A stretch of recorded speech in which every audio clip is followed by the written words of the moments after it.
His toenails were much less abominable than I had expected. He was lean and white, much whiter than his face, thus making it seem that it was my face, still retaining its summer tan that was affixed to his pale trunk.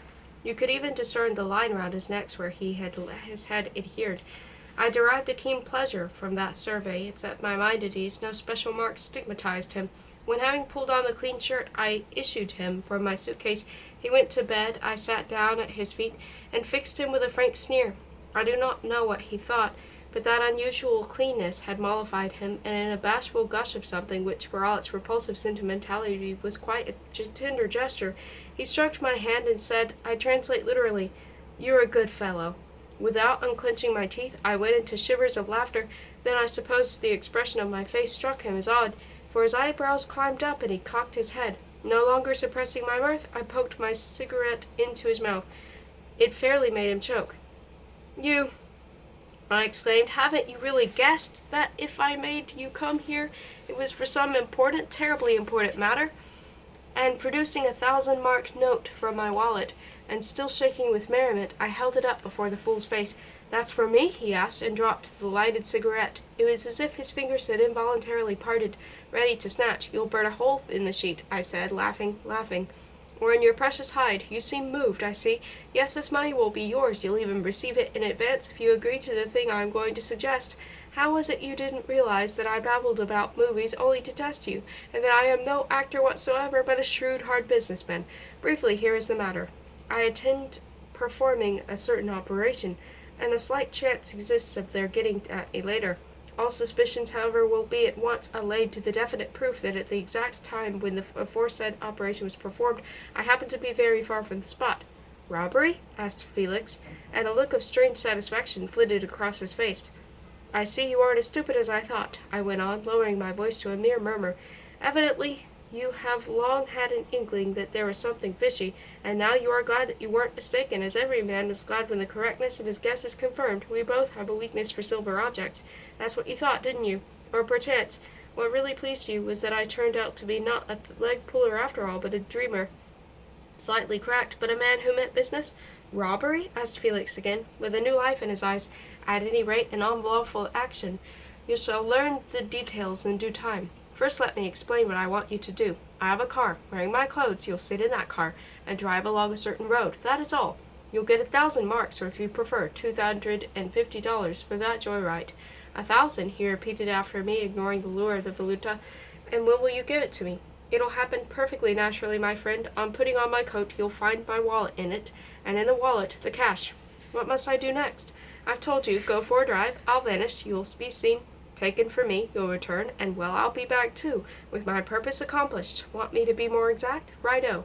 At a certain hour you'll drive through a village, where my face is well known. You won't have to speak to anyone. It will all be a matter of a few minutes, but I'll pay for those few minutes handsomely just because they'll give me the marvelous opportunity of being in two places at once." "You'll get caught with the goods," said Felix, "and then the police will be after me. It'll all come out at the trial. You'll squeal." I laughed. "Do you know, my friend, I like the way you at once accepted the notion of my being a crook." He rejoined, saying that he was not fond of jails, that jails snapped one's youth, and that there was nothing like freedom in the singing of birds. He spoke rather thickly and without the least enmity. After a while he became pensive with his elbow upon the pillow. The room was smelly and quiet. Only a couple of paces or one jump separated his bed from mine. I yawned and without undressing lay down the Russian way upon not under the feather bed. A quaint little thought tickled me. During the night Felix might kill me and rob me. By straining my foot out and aside, and scraping with my shoe against the wall, I managed to reach the switch, slipped, strained still more, and with my heel kicked it out of the light. "And what if it's all a lie?" came his dull voice, breaking the silence. "What if I don't believe you?" I did not stir. "A lie," he repeated a minute later. I did not stir. Presently I began to breathe with the dispassionate rhythm of sleep. He listened, that was certain. I listened to his listening. He listened to my listening to his listening. Something snapped. I noticed that I was not thinking at all of what I had thought I was thinking, attempted to catch my consciousness tripping, but amazed myself. I dreamed of a loathsome dream, a triple epithet. Affiliates. First, there was a small dog, but not simply a small dog, a small mock dog, very small, with the minute black eyes of a beetle's larva, It was white enough through and through, and coldish. Flesh? No, not flesh, but rather grease or jelly, or else, perhaps, the fat of a white worm, with moreover a kind of carved, corrugated surface, reminded one of a Russian Pascal lamb of butter. Disgusting mimicry. A cold-blooded being which nature had twisted into the likeness of a small dog with a tail and legs, all as it should be. I kept getting into my way. I could not avoid it, and when it touched me I felt something like an electric shock. I woke up. On the sheet of the bed next to mine there lay curled up like a swooned white larva, that very same dreadful little pseudo-dog. I groaned with disgust and opened my eyes. All around shadows floated. The bed next to mine was empty except for the broad burdock leaves, which, owing to the damp, grew out of bedspreads. One could see on those leaves telltale stains of a slimy nature. I peered closer. There, glued to a fat stem, it sat, small, tallowish white, with its little black button eyes, and then at last I woke up for good. We had forgotten to pull down the blinds. My wristwatch had stopped. Might be 5 or 5:30. Felix slept, wrapped up in the feather bed with his back to me. The dark crown of his head alone was visible. A weird awakening, a weird dawn. I recollected our talk. I remembered that I had not been able to convince him, and a brand-new, most attractive idea got hold of me. Oh, reader, I felt as fresh as a child after my little snooze. My soul had rinsed clean. I was fact only in my 36th year, and the generous remainder of my life might be devoted to something better than a vile will-o'-the-wisp. Really, what a fascinating thought, to take advice of fate. And now at once leave that room, forever, leave and forget, and spare my poor double. And who knows, maybe he was not the least like me after all. I could see only the crown of his head. He was fast asleep, with his back to me. Thus an adolescent, after yielding once again to a solitary and shameful vice, says to himself with inordinate force and clearness, "That's finished for good. From this time forth life shall be pure, the rapture of purity." Thus, after having voiced everything, having lived through everything in advance, and had my fill of pain and pleasure, I was now superstitiously keen to turn away from my temptation forever. All that seemed so simple. On the other bed slept a tramp whom I had by chance sheltered. His poor dusty shoes stood on the floor with his toes turned in. His trusty stick had been carefully placed across the seat of the chair that supported his clothes, folded with proletarian tidiness. What on earth was I doing in that provincial hotel room? What reason was there to loiter? And that sober and heavy smell of a stranger's sweat, that curdled the sky in the window, that large black fly settled on the decanter, all were saying to me, "Rise and go." A black smear of gravelly mud on the wall near the switch reminded me of a spring day in Prague. Oh, I could have scraped it off as to leave no trace, no trace, no trace. I longed for the hot bath I would take in my beautiful home. Though wryly correcting anticipation with the thought that Ardalian had probably used the tub as his kind of cousin had already allowed him to do, I suspected once or twice in my absence, I lowered my feet onto an upturned corner of the rug, combed my hair back from the temples with a pocket comb of genuine tortoiseshell, not the dirty mock turtle I had seen that bum using. Without a sound I slipped across the room and put on my overcoat and hat, lifted my suitcase and went out, closing the door noiselessly after me. I presumed that I had even happened to cast a glance at the face of my sleeping double. I should have gone all the same, but I experienced no wish to do so, just as the above-mentioned adolescent does not in the morning deign to glance at the photograph he had adored in bed. In a slight haze of dizziness I went downstairs, polished my shoes with a towel in the lavatory, recombed my hair, paid for the room, and, followed by the night porter's sleepy stare, stepped into the street. Half an hour later I was sitting in a railway carriage. A brandy-flavored belch travelled with me, and in the corners of my mouth lingered the salty traces of a plain but delicious omelette that I had hurriedly eaten at the station restaurant. Thus, on a low esophageal note, this vague chapter ends.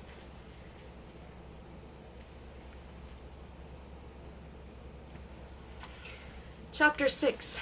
The nonsense of God is simple to prove. Impossible to concede, for example, that a serious Jah, all wise and almighty, could employ his time in such inane fashion as playing with the mannequins, and what is still more incongruous, should restrict his game to the dreadfully trite laws of mechanics, chemistry, mathematics, and never, mind you, never show his face, but allow himself surreptitious peeps and circumlocutions, and the sneaky whispering, revelations indeed, of conscientious truths from behind the back of some gentle hysteric. All this divine business is, I presume, a huge hoax for which priests are certainly not to blame. Priests themselves are its victims. The idea of God was invented in the small hours of history by a scamp who had a genius. It somehow reeks too much of humanity, that idea, to make it so arrogant and plausible, by which I do not mean that it is the fruit of crass ignorance. That scamp of mine was skilled in celestial lore. And really I wonder which variation of heaven it's best, that dazzle of Argus-eyed angels fanning their wings, or that curved mirror in which a self-complacent professor of physics recedes, getting ever smaller and smaller. There is yet another reason why I cannot, nor wish to, believe in God. The fairy tale about him is really not mine. It belongs to strangers, to all men. It is soaked through by the evil-smelling effluvia of millions of other souls that have spun about a little under the sun and then burst in swarms with primordial fears. There echoes in it a confused choir of numberless voices striving to drown one another. I hear in it the boom and pant of the organ, the roar of the orthodox deacon, the croon of the cantor, wailing, flowing eloquency of the Protestant preacher, gongs, thunderclaps, spasms of epileptic women. I see the shining through it the pallid pages of all philosophies like the foam of long-spent waves. It is foreign to me, and odious, and absolutely useless. If I am not master of my life, not sultan of my own being, then no man's logic and no man's ecstatic fits may force me to find less silly my impossibly silly position, that of God's slave. No, not his slave even, but just a match which is aimlessly stuck, then blown out by some inquisitive child, the terror of his toys. There are, however, no grounds for anxiety. God does not exist, neither does our hereafter. That second bogey being as easily disposed of as the first. Indeed, imagine yourself just dead, and suddenly wide awake in paradise, where breathed and smiles your dear dead welcome you. Now tell me, please, what guarantee do you possess that those beloved ghosts are genuine, that it is really your dear dead mother, and not some pretty demon mystifying you, masked as your mother, and impersonating her with consummate art and naturalness? There is the rub, there is the horror. The more so as acting will go on and on, endlessly. Never, never, never, never, never will your soul in that other world be quite sure that the sweet gentle spirits crowding around it are not fiends in disguise, and forever, and forever, and forever shall your soul remain in doubt, expecting every moment some awful change, some diabolical sneer to disfigure the dear face bending over you. That is the reason why I am ready to accept all, come what may, the burly executioner in his top hat, and then the hollow hum of blank eternity, but I refuse to undergo the tortures of everlasting life. I do not want those cold white little dogs. Let me go. I will not stand the least token of tenderness, I warn you, for all is deceit, a low conjuring trick. I do not trust anything or anyone, and when the dearest being I know in this world meets me in the next, and the arms I know stretched out to embrace me, I shall emit a yell of sheer horror. I shall collapse on the paradisian turf, writhing. Oh, I know not what I shall do. No, let strangers not be admitted to the land of the blessed.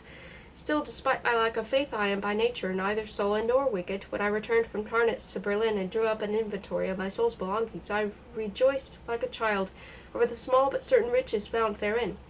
And I had the sensation that renovated, refreshed, released, I was entering, as the saying goes, upon a new period of life. I had a bird-witted but attractive wife who worshipped me, a nice little flat, an accommodating stomach, and a blue car. There was in me, I felt, a poet, an author, and also a big commercial capacities, albeit business remained pretty dull.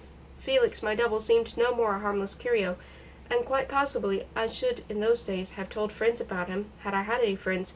I toyed with the idea of dropping my chocolate and taking up something else, the publishing, for instance, the expensive volumes deluxe, dealing exhaustively with sexual relations as revealed in its literature, art, science. In short, I was bursting with fierce energy which I did not know how to apply. One November evening especially stands out in my memory. Upon coming home from the office, I did not find my wife in. She had left me with a note, saying she had gone to the movies. Not knowing what to do with myself, I paced the rooms and snapped my fingers, then sat down at my desk with an intention of writing a bit of fine prose. But all I managed to do was to beslobber my pen and draw a series of running noses, so I got up and went out, because I was in sore need of any sort of intercourse with the world, my own company being intolerable, since it excited me too much, and to no purpose. I betook myself to Ardalion, a mountebank of a man, red-blooded and despicable. When at last he let me in, he locked himself up in his room for a fear of creditors. I caught myself wondering why had I come at all. "Lydia is here," he said, revolving something in his mouth, chewing gum as it proved later. "The woman is very ill. Make yourself comfortable." On Ardalion's bed, half-dressed, that is, shoeless and wearing only a rumpled green slip, Lydia lay, smoking. "Oh, Herman," she said, "how nice of you to think of coming. There's something wrong with my tum. Sit down here, it's better now, but I feel awful at the cinema." "In the middle of a jolly good film, too," Ardalion complained, as he poked his pipe and scattered its black contents about the floor. "She's been sprawling like that for the last half hour. A woman's imagination, that's all, fit as a fiddle. Tell him to hold his tongue, said Lydia. Look here, I said, turning to Ardalian. Surely I am not mistaken. You have painted, haven't you? Such a picture, a briar pipe and 2 roses? He produced a sound which indiscriminate novel writers render thus. Not that I know of, he replied. You seem to have been working too much, old chap.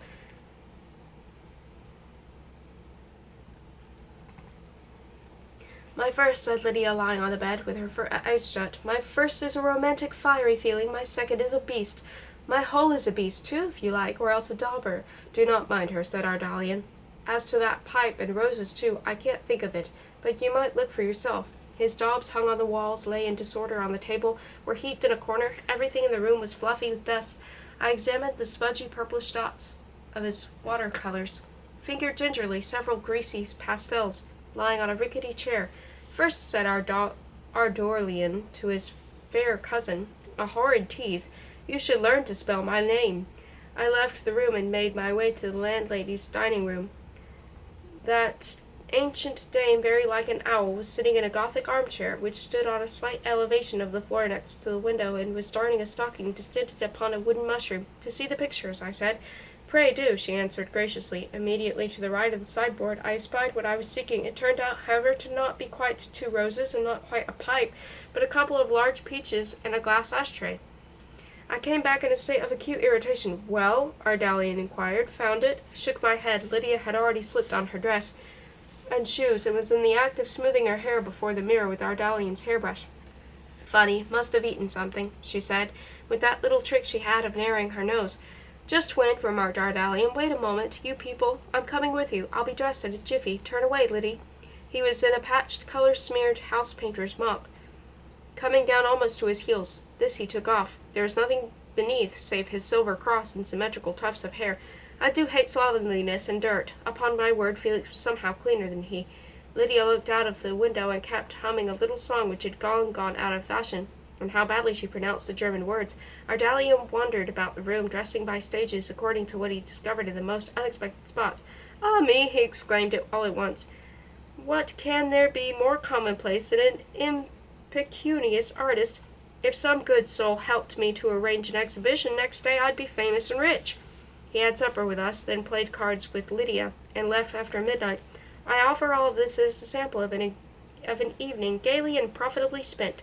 Yes, all was well, all was excellent. I felt another man, refreshed, renovated, released. A flat, a wife, a pleasant, all-pervading cold of an iron-hard Berlin winter, and so on. I cannot refrain from giving as well an instance of my literary exercises, a sort of subconscious training, I suppose, in view of my present tussle with this harassing tale. The coy trifles composed that winter have been destroyed, but one of them still lingers in my memory, which reminds me of Turgenev's prose poems. How fair, how fresh were the roses, to the accompaniment of the piano. So may I trouble you for a little music. Once upon a time there lived a weak, seedy, but fairly rich person, one Mr. X.Y. He was in love with a bewitching young lady who, alas, paid no attention to him. One day, while traveling, this pale, dull man happened to notice on the seashore a young fisherman called Mario, a merry, sunburned, strong fellow who, for all that, was marvelously, stupendously like him. A cute idea occurred to our hero. He invited the young lady to come with him to the seaside. They lodged at different hotels. On the very first morning she went for a walk and saw from the top of the cliff, whom? Was that really Mr. X.Y.? Well, I never. He was standing on the sand below, merry sunburnt, in a striped jersey with spare strong arms. But it was Mario. The damsel returned to her hotel, all a-quiver, and waited, the golden minutes turning into lead. In the meantime, the real Mr. X.Y., from behind a bay-tree, had seen her looking down at Mario, his double, and was now giving her a hard time to ripen indefinitely, loitered anxiously about the village dressed in a town suit, with a lilac tie.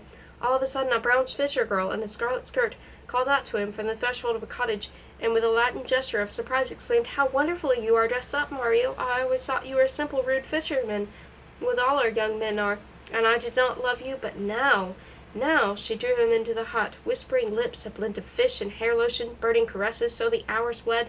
At last Mr. X.Y. opened his eyes and went to the hotel where his dear one, his only love, was feverishly awaiting him. "I have been blind," she cried as he entered, "and now my sight has been restored by your appearing in all your bronze nakedness on that sun-kissed beach. Yes, I love you. Do with me what you will. Whispering lips, burning caresses, fleeting hours, no, alas, no, emphatically no. Only a lingering smell of fish. The poor fellow was thoroughly spent by his recent spree, and so there sat, very glum and downcast, thinking what a fool he had been to betray and annul his own glorious plan. Very mediocre stuff, I know that myself. During the process of writing, I was under the impression that I was turning out something very smart and witty. On occasions like a thing happens in dreams. You dream you are making a speech of the utmost brilliancy, but when you recall it upon awakening, it goes nonsensically. Besides being silent before tea, I'm silent before eyes in mire and mirrorage, etc. On the other hand, that little story in the Oscar Wilde style would quite suit the literary columns of newspapers, the editors of which, German editors especially, like to offer their readers just such tiny tales of the pretty, and slightly licentious sort, 40 lines in all, with an elegant point and a sparkling of that ignoramus calls paradoxes. His conversation sparkled with paradoxes, yes, a trifle, a flip of the pen, but how amazed you will be when I tell you that I wrote that sloppy drivel in agony of pain and horror, with grinding of teeth, furiously unburdening myself, and at the same time being fully aware that it was no relief at all, only a refined self-torture, and that I would never free my dusty soul by this method, but merely make things worse. It was more or less in such a frame of mind that I met New Year's Eve. I remember the black carcass of that night, that half-witted hag of a night, holding her breath and listening for the stroke of the sacramental hour. Disclosed, sitting at the table, Lydia, Ardalian, Orlovius, and I, quite still and blazing stiff, like heraldic creatures. Lydia with her elbow on the table, her index finger raised watchfully, her shoulders naked, her dress very jaded, at the back of a playing card. Ardalian swathed in a lap-robe because of the open balcony door, with a red sheen upon his fat leonine face. Orlovius in a black frock coat, his glasses gleaming, his turned-down collar swallowing the ends of his tiny black tie, and I the human lightning, illuminating that scene.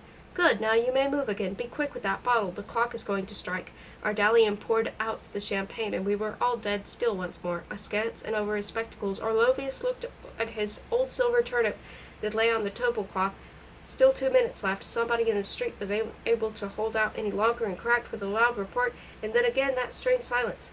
Staring at his watch, Orlovius slowly extended toward his glass, a senile hand with the claws of a griffin. Suddenly the night gave and began to rip. Cheers came from the street. With our champagne glasses we came out like kings on the balcony. Rockets whizzed up above the street. With a bang burst into bright-colored tears, and at all windows on all balconies, framed in wedges and squares of festive light, people stood and cried out over and over again the same idiotic greeting. We four clinked our glasses. I took a sip out of mine. "What is Herman drinking to?" asked Lydia of Ardalian. "Don't know and don't care," the latter replied. "Whatever it is, he is going to be beheaded this year for concealing his profits." "Fie! What ugly speech," said Orlovius. "I'll drink to the universal health." "You would," I remarked. A few days later, on a Sunday morning, as I was about to step into my bath, the maid rapped at the door, and she kept saying something which I could not distinguish because of the running water. "What's the matter?" I bellowed. "What do you want?" But my own voice and the noise made by the water drowned Elise's words, and every time she started speaking, I again bellowed, just as happens that two people, both sidestepping, cannot steer clear of each other on a wide and perfectly free pavement. But at length I thought of turning off the tap, then I leapt to the door, and amid the sudden silence, Elise's childish voice said, "There's a man, sir, to see you." "A man?" I asked, and opened the door. "A man," repeated Elise, as if commenting on my nakedness. "What does he want?" I asked, and not only felt myself perspiring, but actually saw myself beaded from head to foot. "He says it's business, sir, and you know all about it." "What does he look like?" I asked with an effort. "Waiting in the hall," said Elise, contemplating with the utmost indifference my pearly armor. "What kind of man?" "Kind of poor, sir, with a shoulder bag." "Then tell him to go to heck," I roared. "Let him be gone at once. I'm not at home. I'm not in town. I am not in this world." I slammed the door, shut the bolt. My heart seemed to be pounding right up in my throat. Half a minute or so passed. I do not know what came over me, but already shouting, I suddenly unfastened the door, and still naked, jumped out of the bathroom. In the passage I collided with Elise, who was returning to the kitchen. "Stop him!" I shouted. "Where is he? Stop him!" "He's gone," she said, politely disengaging herself from my unintentional embrace. "Why the deuce did you—" I began, but did not finish my sentence, rushed away, put on the shoes, trousers, overcoat, ran downstairs and out into the street. Nobody. I went on to the corner, stood there for a while looking about me, and finally went back indoors. I was alone, as Lydia had gone out very early to see some female acquaintance of hers, she said. When she returned, I told her that I was feeling out of sorts and would not come with her to the cafe as been scheduled. Poor thing, she said, you should lie down and take something. There's an aspirin somewhere. All right, I'll go to the cafe alone. She went. The maid had gone out too. I listened in agony for the doorbell to ring. What a fool, I kept repeating. What an incredible fool. I was in an awful state of quite morbid exasperation. I did not know what to do. I was ready to pray to a non-existent God for the sound of the bell. When it grew dark, I did not switch on the light, but remained lying on the divan, listening. He was sure to come before the front door was locked for the night. If he did not, well then tomorrow, on the day after tomorrow, he was quite certain to come. I should die if he did not. Oh, he was bound to come. At last, about 8 o'clock, the bell did ring. I ran to the door. Phew, I am tired, said Lydia, in homely fashion, pulling her hat off as she entered, tossing her hair. She was accompanied by Ardalian. He and I went to the parlor, while my wife got busy in the kitchen. Cold as the pilgrim and hungry, said Ardalian, warming his palms at the central heating and misquoting the poet and the cross-off. A silence. Say what you may, he went on, peering at my portrait. But there is a likeness, quite remarkable likeness, in fact. I know I'm being conceited, but really, I can't help admiring it every blessed time I see it. And you've done well, my dear fellow, to shave that mustache off again. Supper is served, chanted Lydia gently from the dining room. I could not touch my food. I kept sending one ear out to walk and again up to the door of my flat, though it was much too late now. 2 pet dreams of mine, spoke Ardalian, folding up layers of ham as if it were pancakes and richly munching. 2 heavenly dreams, exhibition and trip to Italy. This person has not touched a drop of vodka for more than a month, said Lydia in an explanatory way. Talking of vodka, said Ardalian. Has Perabrodov been to see you? Lydia put her hand to her mouth. Scraped by Bebroy, she said through her fingers. Absolutely, never saw such a goose. The fact is I had asked her to tell you. It's about poor artist fellow Perabrodov, by name. Old pal of mine and all that. Came on foot from Danzig, you know, or at least says he did. He sells hand-painted cigarette cases, so I gave him your address. Lydia thought you'd help him. Oh, yes, he is called, I answered. Yes, he is called, all right. And I jolly well told him to go to the devil. I'd be most obliged to you if you'd stop sending me all kinds of sponging rogues. You may tell your friend not to bother about coming again. Really, it's a bit thick. Anyone would think I was a professional benefactor. Go to blazes with your what's-his-name. I simply won't have— There, Herman, put in Lydia softly. Ardalia made an explosive sound with his lips. Passing sad, he observed. I went on and fuming for some time. Don't remember the exact words. Not important. It really seems, said Ardalian with a side glance at Lydia. I have put my foot in. Sorry. I fell silent suddenly and sat deep in thought, stirring my tea, which had long gone all it could with the sugar. Then after a time I said aloud, What a perfect donkey I am. Oh, come, don't overdo it, said Ardalian good-naturedly. My own folly made me gay. How on earth had it not occurred to me that if Felix had actually come, which in itself would have been something of a wonder, considering he did not even know my name, the maid ought to have been flabbergasted, for in front of her would have stood my perfect double. Now that I had come to think of it, my fancy conjured up vividly the girl's ejaculation, and how she would have rushed to me and gasped and clung to me, babbling about the marvel of our resemblance. Then I would have explained to her that it was my brother unexpectedly arrived from Russia, as it was I had spent a long, lovely day in absurd sufferings, for instead of being surprised at the bare fact of his coming, I had kept trying to decide that he was going to happen next, whether he had gone for good, or would come back yet, and what was his game, or had he not, his coming vitiated fulfillment of my will, my still unvanquished, wild, and wonderful dream, or alternately, had a score of people knowing my face seen him in the street, which if so, would have meant an end to my plans. After having thus pondered over shortcomings of my reason, and the danger so easily dispelled, I felt, as already mentioned, a flow of merriment, goodwill. I'm nervy today, please excuse me. To be honest, I have simply not seen your delightful friend. He came at the wrong moment. I was having my bath, and Elise told him I wasn't in. Here, give him these 3 marks when you see him. What I can do, I do gladly, and tell him I can't afford it any more, so he'd better apply to somebody else, to Vladimir Isakovich Davidov, perhaps. That's an idea, said Ardalian. I'll have to shot there myself. By the by, he drinks like a fish, good old Perabrodov. Ask that aunt of mine who married a French farmer. I told you about her, a very lively lady, but dashed close-fisted. She had some lad in the Crimea, and during the fighting there in 1920, Perabrodov and I drank up her cellar. As to that trip to Italy, well, we shall see, said I, smiling. Yes, we shall see. Herman has a heart of gold, remarked Lydia. Pass me the sausage, my dear. said I, smiling as before. I could not quite make out at the time what was going on in me, but now I know what it was. My passion for my double was surging anew, with a muffled but formidable violence which soon escaped all control. It started by my becoming aware that in the town of Berlin there had appeared a certain dim central point round which a confused force compelled me to circle closer and closer. The cobalt blue of mailboxes, and that yellow plump-wheeled automobile with the emblematic black-feathered eagle under its barred window, a postman with his bag on his belly, walking down the street with that special rich slowness which marks the ways of the experienced worker, or the stamp-emitting automaton at the underground station, or even some philatelistic shop with appetizingly blended stamps from all parts of the world crammed into window envelopes. In short, everything connected with the post had begun to exercise upon me a strange pressure, a ruthless influence. I remember that one day something very like somnambulism took me to a certain lane I knew well. And so there I was, moving nearer and nearer to the magnetic point that had become the peg of my being, but with a start I collected my wits and fled, and presently, within a few minutes, or quite as possibly within a few days, I noticed that again I had entered that lane. It was distribution time, and they had toward me, at a leisurely walk, a dozen blue postmen, and leisurely they dispersed at the corner. I turned, biting my thumb, and shook my head. I was still resisting, and all the while, with the mad throb of unerring intuition, I knew that the letter was there, awaiting my call, and that sooner or later I would yield to temptation.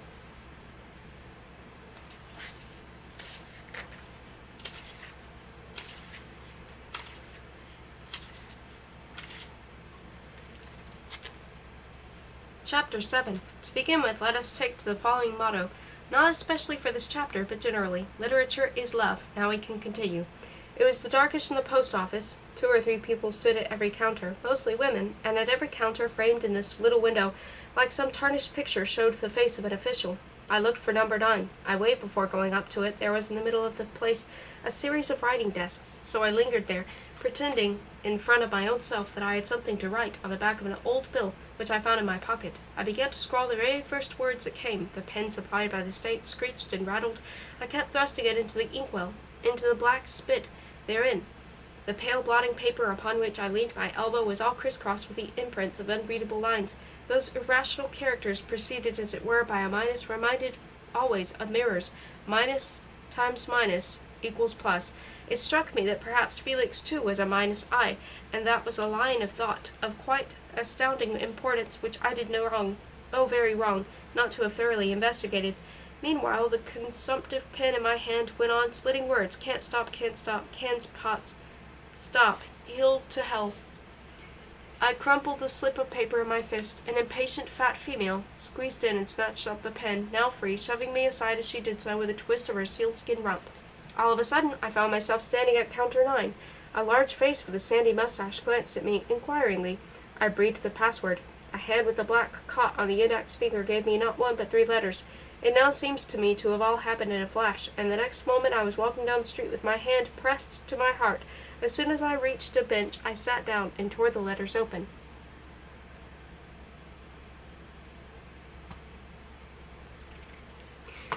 Put up some memorial there. For instance, a yellow signpost. Let that particle of time leave a mark in space as well. There I was, sitting and reading, and then suddenly choking with unexpected and irrepressible laughter.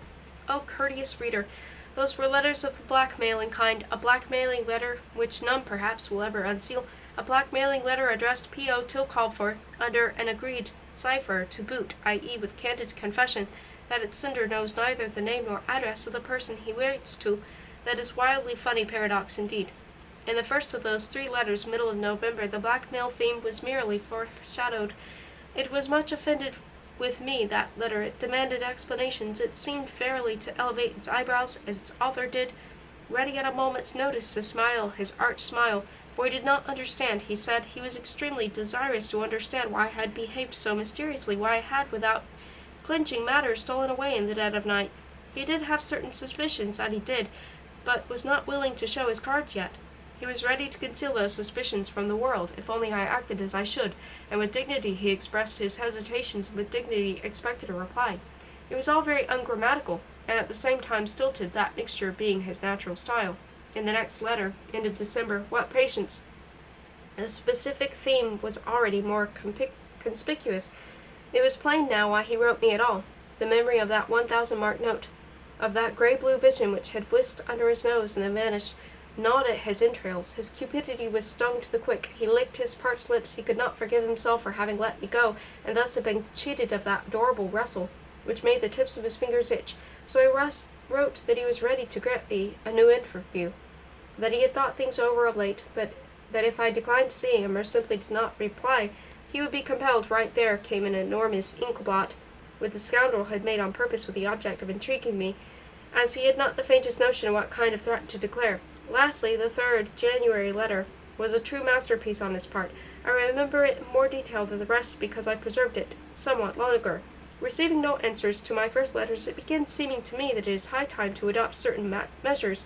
But notwithstanding, I give you 1 more month for reflection, after which I shall go straight to such a place where your actions will be fully judged at their full value, though if there also I find no sympathy for who is uncorruptible nowadays, then I shall have no recourse to action, the exact nature of which I leave wholly to your imagination, as I consider that when the government does not want, and there is an end of it, to punish swindlers, it is every honest citizen's duty to produce such crashing din in relation to the undesirable person as to make the state react willy-nilly. But in the view of your personal situation and from considerations of kindness and readiness to oblige, I am prepared to give up my intention and refrain from making any noise, upon the condition that during the current month you send me, please, a rather considerable sum of indemnity for all the worries I have had, the exact amount of which I leave with respect to your own estimation. Signed Sparrow, and underneath the address of a provincial post office. I was long in relishing that last letter, the Gothic charm of which my rather tame translation is hardly capable of rendering. All its features pleased me, that majestic stream of words, untrammeled by a single punctuation mark, that doltish display of puny curdom, coming from so harmless-looking an individual, yet implied consent to accept any proposal, however revolting, provided he got the money. But what above all gave me delight of such force and ripeness that it was difficult to bear, consisted in the fact that Felix of his own accord, without any prompting from me, had reappeared and was offering me his services, nay more, was commanding me to make use of his services, and withal doing everything I wished, was relieving of me of the responsibility that he might be incurred by the fatal succession of the events. I rocked with laughter as I sat on that bench. Oh, do erect a monument there, a yellow post by all means. How did he conceive it, the simpleton?